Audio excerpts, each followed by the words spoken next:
अस्सलाम वालेकुम। अच्छा, अपने इस लेक्चर के अंदर जो है ना हम एक इंट्रोडक्शन लेंगे अपने चैप्टर का जो कि है इनकम फ्रॉम सैलरी। अच्छा, आपको याद होगा कि हमने डिफरेंट हेड ऑफ इनकम पढ़े थे, और इसमें से काफ़ी हेड ऑफ इनकम जो हैं वो हम डिस्कस भी कर चुके हैं। एक इनकम फ्रॉम सैलरी और इनकम फ्रॉम बिजनेस जो कि सबसे आप कह लो कि थोड़े बड़े वाले चैप्टर्स हैं, इनको भी हमने छोड़ा हुआ था। सो अब इनको भी हम जो है वो थोड़ा सा देख लेते हैं। आज हम इंशाल्लाह इनकम फ्रॉम सैलरी को स्टार्ट करते हैं। अच्छा, सबसे पहले जो चीज़ है वो ये है कि डेफिनेशन को देखते हैं। कुछ डेफिनेशंस हैं जो हमें सैलरी की इनकम को समझने के लिए आनी चाहिए। तो पहली डेफिनेशन जो है वो है एम्प्लॉय की। एम्प्लॉय का मतलब क्या होता है? एम्प्लॉय का मतलब होता है means any individual engaged in employment. ठीक है, एक कोई भी बंदा जो एम्प्लॉयमेंट में इंगेज हुआ हुआ है उसको एम्प्लॉय कहेंगे। ठीक है, एम्प्लॉय क्या होता है? Employ means any person who engage and remunerate an employ. Remunerate का जो भी है। अच्छा, आसान अल्फाज में, मुश्किल अल्फाज में नहीं जाते, आसान अल्फाज में एम्प्लॉयर क्या है? जो किसी बंदे को इंगेज करता है और उसको जो है ना वो मुआवजा देता है। ठीक है, या उसको पैसे देता है, उसको सैलरी देता है। किसको? एम्प्लॉय को। वो क्या कहलाता है? एम्प्लॉय। एम्प्लॉय क्या है? एम्प्लॉय वो बंदा है जिसको इंगेज किया गया है एम्प्लॉयमेंट में, जिसको नौकरी पर रखा गया है। एम्प्लॉयर कौन है? जिसने इंगेज किया है और जो इसको रिवॉर्ड दे रहा है। ठीक है, जो इसको सैलरी दे रहा है। ठीक है, किसको? एम्प्लॉय को। वो क्या कहलाएगा? एम्प्लॉय कहलाएगा।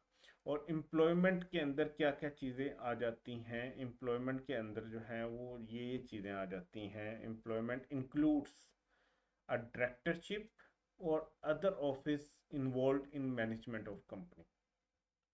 ठीक है, अब इसका मतलब क्या है?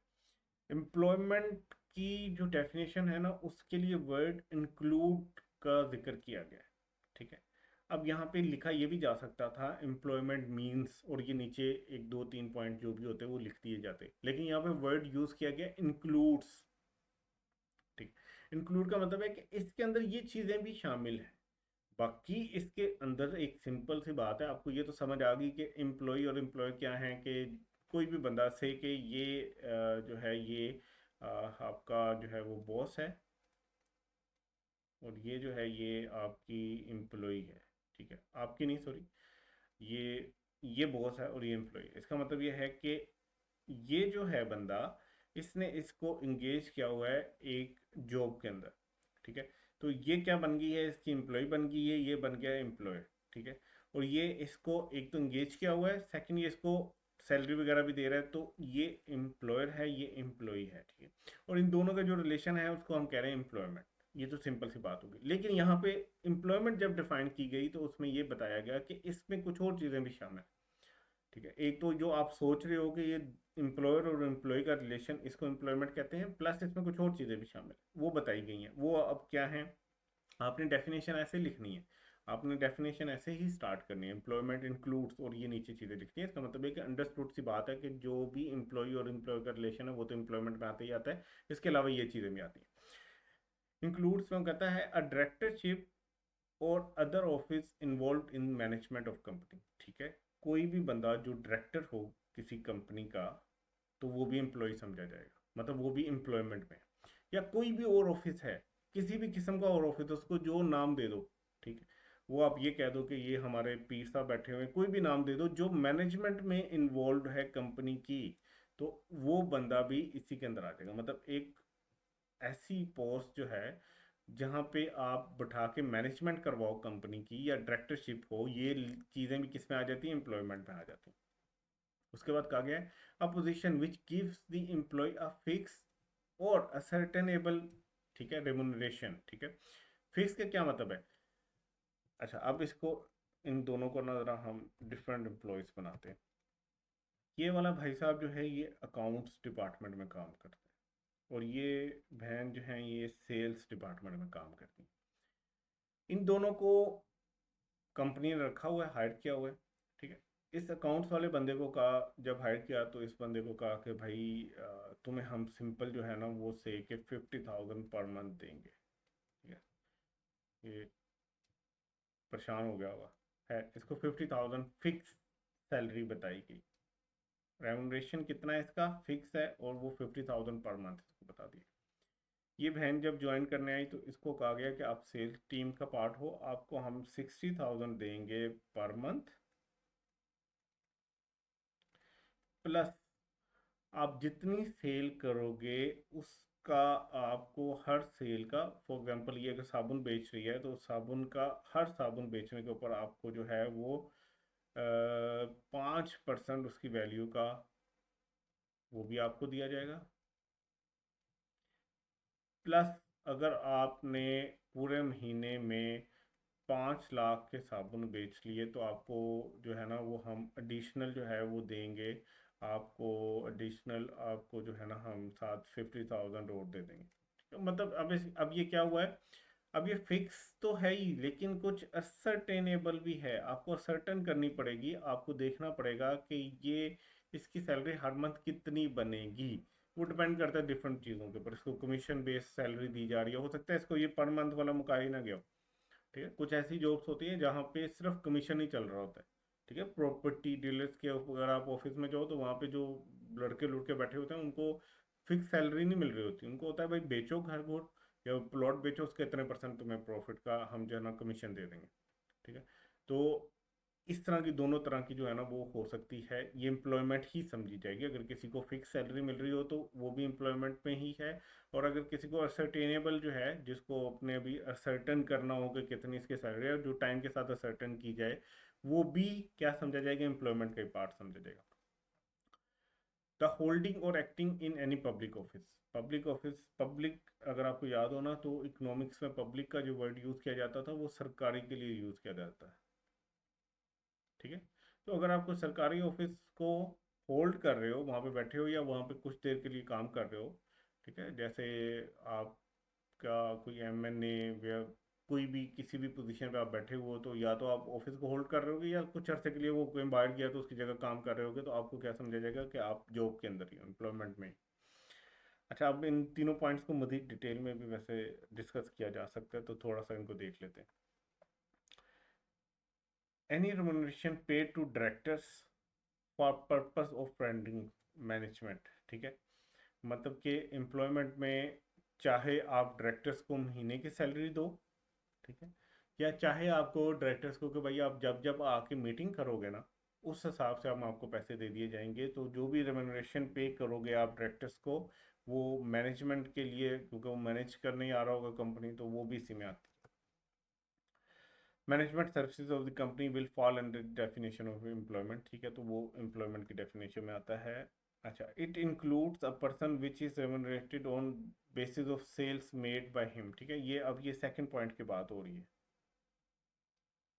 ये जो भी हमने सर्टेनेबल की बात की थी वो यहाँ पे जिक्र हो रहा है।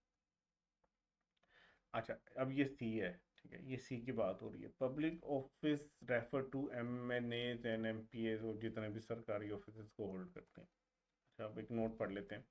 It is important that master servant relationship exists between the person who is using the service and the person who is rendering the service. ठीक है, if it does not exist, it will not be treated as an employment, rather it will be considered as independent service rendered by the person who has hired him.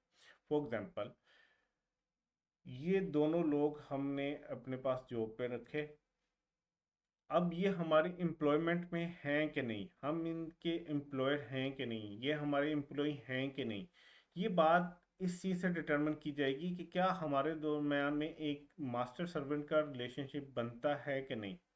ठीक है, for example हम इनको कहते हैं कि भाई तुमने सुबह 9 से शाम 5 बजे तक आना है, तो एक तो ये चीज़ देखी जा सकती है कि भाई ये हमारे पास बाउंड है, इस टाइम के अंदर हम जो चाहें इनसे मर्जी वो ऑफिस का काम करवा सकते हैं इनसे। दूसरा ये है कि ये हमसे पैसे ले रहे हैं इस टाइम के, ना कि जो ये यहाँ पे काम कर रहे हैं, तो उस हिसाब से भी देखा जा सकता है। ठीक है। तो यहाँ पे ये देखना जरूरी है कि उनके दरमियान एक मास्टर सर्वेंट का रिलेशन हो, वो मुलाजिम लगे भी, ये ना हो कि एक बंदा आपने हायर किया, वो आके चौधरी साहब आके बैठे हुए हैं और जब उनका दिल करता है वो चले जाते हैं, वो कहते हैं भाई मैं जब काम करूंगा ना तुमने मुझे तब पैसे देने। ठीक है। आपने सही कि उसको बिजली ठीक करने के लिए रखा है, वो बेशक फारग है, उसको कोई और काम पे नहीं रखता, उसका एटीट्यूड ऐसा है, वो आपके ऑफिस में बैठा रहता है, लेकिन जब वो बिजली सही करता है तब आप उसको पैसे देते हो। इसका मतलब ये है कि वो आपका मुलाजिम नहीं है, आप जब उसको कोई और काम कहते हो तो वो आगे से सुना भी देता है तीन चार। तो यहाँ पे इस्टेब्लिश ये करना बहुत ज़रूरी है कि आपके दरमियान एक मास्टर सर्वेंट का रिलेशन हो, फिर समझा जाएगा कि आप एम्प्लॉयमेंट में। अच्छा, एग्जाम्पल के तौर पे अगर हम ये कहें कि relationship between Manabi college of accountancy and permanent staff facility members are in employment relation. अब जो मनाबी इंस्टीट्यूट है इसमें हम कहेंगे दो तरह के टीचर्स, एक क्या है जो परमानेंट फैकल्टी मेंबर्स होंगे। ठीक है। तो इसका मतलब यह है कि वो कहीं और नहीं पढ़ा सकते और हमेशा मुनाबी के साथ ही रहेंगे, मुनाबी की ही एक खास टाइम होगा, इस टाइम के अंदर, इस टाइम से इस टाइम के अंदर उन्होंने मुनाबी को सर्विसेज प्रोवाइड करनी है इन एम्प्लॉयमेंट। तो ऐसा रिलेशन जो होता है वो एम्प्लॉयमेंट होता है। लेकिन कुछ ऐसे टीचर्स होते हैं जो विजिटिंग फैकल्टीज पे होते हैं। ठीक है। अब ये क्या होता है कि ये इनके साथ क्या है कि इन्होंने आके सर्विस देनी है और चले जाना है। ये डिपेंडेंट शायद मुनाबी पे उस तरीके से ना हो, ये सिर्फ सर्विस देने आते हैं, जैसे बिजली वाला बिजली ठीक करने आता है, इसी तरह ये लोग जो विजिटिंग फैकल्टी होती है ये आके लेक्चर देने के लिए आते हैं, उसके बाद चले जाते हैं। ठीक है। अब इनका दरमियान एम्प्लॉय और एम्प्लॉय वाला रिलेशन नहीं है। ठीक है। ये सर्विसेज देने आते हैं, उसके पैसे लेते हैं और चले जाते हैं, लेकिन जो परमानेंट स्टाफ है वो इनकी एम्प्लॉयमेंट के रिलेशन में आता है, क्योंकि वो इसके मास्टर सर्वेंट रिलेशन में आ रहा होता है। The remuneration paid to permanent faculty members is fix, उसको फिक्स सैलरी दी जाती है respective of number of lecture. ठीक है।